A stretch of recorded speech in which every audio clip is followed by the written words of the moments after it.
हाय सांग मैंने चलते आम आज बनइबा एक नुआ रेसिपी पूरी प्रसिद्ध मटर पानी।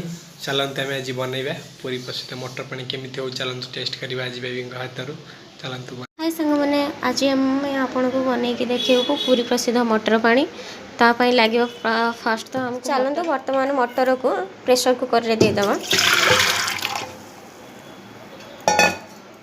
मु दीटा कंचा आलू नहीं आपण आपको स्किप भी करि पारंती किंतु मटर पानी रे आलू टिके पकेले भल लागिवो। एथिरे मु गोटे पिंच हळदी देइछि, स्वाद अनुसार अल्प किछि लूण देइछि। जेहेतु आम मटर पानी बनाऊे से मुझे मटर एवं पानी क्वांटिटी टी अधिक देइछि कहीं से टी पानी पानी रहिले भल लगे खावाई। चलते एबे आपको आम गैस रे बसईदे 4-5टी सीटी आसवा। बर्तमान मु प्रेसर रे बसई सारी 5 ରୁ 6टी सीटी आसवा पर्यंत आम एबे अपेक्षा करवा। से भितर चलतु आम आउ कौन कौन आवश्यक सामग्री ये दरकार पड़ुछि ताको मु आपनको देखौछि। मु आपनको खट्टा पानी करके देखौछि। खट्टा पानी पाए मु फास्ट किछि पानी नेछि सेथिरे 3-4टा तेंतुली नेछि। आपण चाहिए आंबुल मध्य नहीं पारिबे। तेंतुली की आमे भलो भाबरे पानी रे चकटी ता रस बाहर करदेबा। अदा एवं लंका छेचा आमे किछि मात्रा रे दबा ताको पकई पुणी गोले देवा एवं स्वाद अनुसार किछि लूण देवा।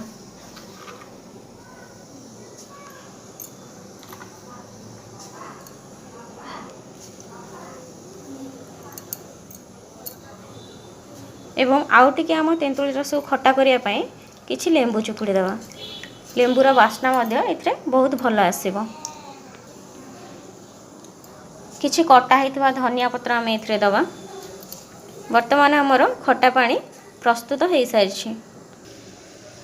वर्तमान आम मटर सीझा हो सारी।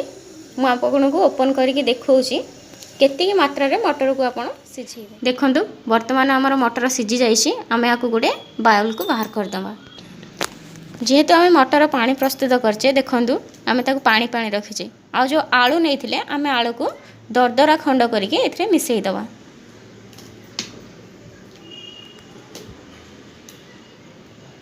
देखंतु आलू को मुबे दरदरा खंड करके मिसई देइछि।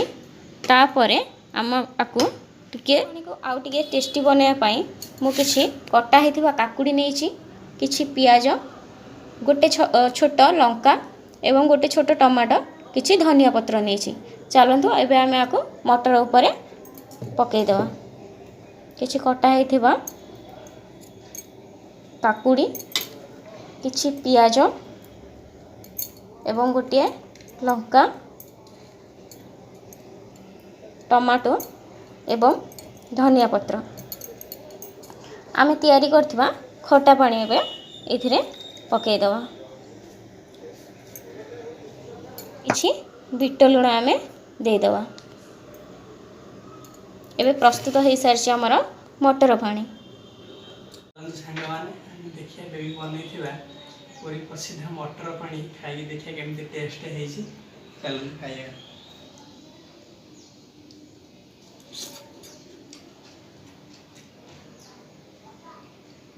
बहुत बढ़िया टेस्ट है।